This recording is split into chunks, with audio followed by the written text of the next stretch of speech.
I'm going to pot up the strawberry plants that we potted up from the ones I got in the post at the beginning of March. They've all now rooted out nicely, and it's time to plant them in the planter. I'm doing this on the table here. It's easier if you do it in situ because it'll need lifting, but it's easier for me to demonstrate on the table. I've cut 5 holes for 5 strawberry plants. You could even put 6 strawberries in. If it was tomatoes, we'd recommend probably 3. Likewise for aubergines and cucumbers. But the planter, fully organic, soil association approved, works very well for a whole range of things. A couple of years ago, I cut 2 great big squares and had a very nice crop of peas, which were good for both pea shoots, and then they went on, those that were left, to grow some lovely pea pods. So very versatile, lots of different things you can do. So get the planter, push the material into the corners to get it nice and even. Take whatever it is you're planting. Here we've got strawberry red gauntlet.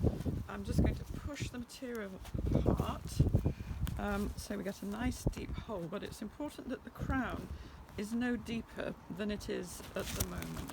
Pop it in, and then from the sides firm it so that the root ball is still nicely covered. Firm it in, and there we go. And we just keep going with each one. See the nice roots that formed on these plants, and again push the material apart, make a hole. It's nice and uncompressible, the mix that we use in here, so you can't do any damage by just pushing it around a bit. And then firm the plant in, and remember again, the crown doesn't need to be buried. I'm just going to show you one more. Move the material around. And push it into place. And carry on with those 2. Don't forget, always with a planter like this, to put drainage holes.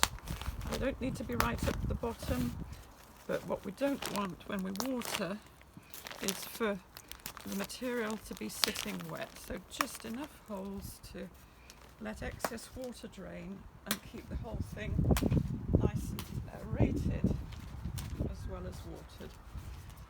So they'll be fine, they'll grow away.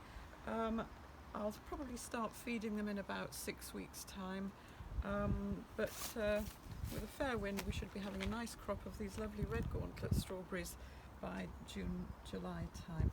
They can live inside or out, fully hardy, so this is something that you can do outdoors, and likewise with your tomatoes, outdoors or in. Aubergines and cucumbers, you may get on better with them, obviously indoors, but very versatile, good useful plant, and you can do it all organically in this particular planter.